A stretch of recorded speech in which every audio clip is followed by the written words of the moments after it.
Every line of JavaScript you write runs inside an execution context. When a JavaScript program starts running, the first thing the engine creates is called the global execution context. There is always exactly one global execution context. To keep track of execution contexts, JavaScript uses something called the call stack. Whenever a new execution context is created, it gets placed on top of the stack. When a function finishes executing, its execution context is removed from the stack. Every execution context runs in two phases. The first phase is the creation phase. The second phase is the execution phase. So let's look at what happens during the creation phase. Inside every execution context, JavaScript creates something called a lexical environment. The lexical environment contains two important things. The first is the environment record. The second is the outer environment reference. The environment record is where JavaScript stores variables and functions. So when we say that JavaScript allocates memory for variables and functions, that memory is organized inside the environment record. For example, when JavaScript sees a variable declaration, it creates an entry for that variable inside the environment record. And when JavaScript encounters a function declaration, it creates a function object in memory and stores a reference to that function object inside the environment record.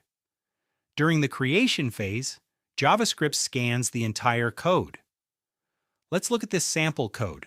Whenever JavaScript finds a variable declared using var, it creates an entry for that variable inside the environment record.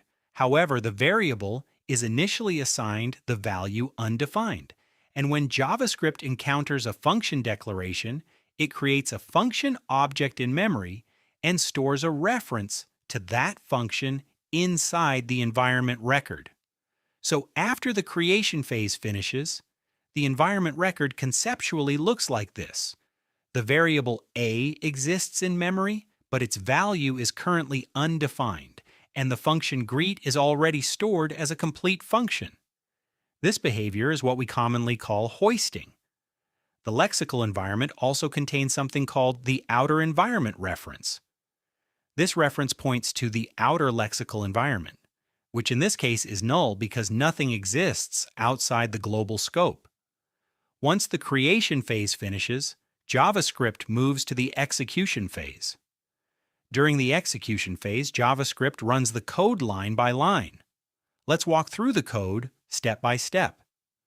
The first line of code is a console log statement. JavaScript looks for the variable a in the environment record. It finds that a exists, but the current value of a is undefined, so the output printed to the console is undefined.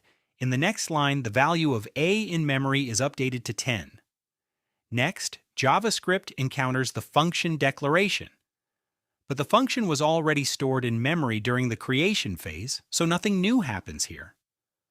Finally, we reach this line. This is where something important happens. When a function is called, JavaScript creates a new execution context for that function. This is called the function execution context. The function execution context is then pushed onto the call stack. So now the call stack looks like this.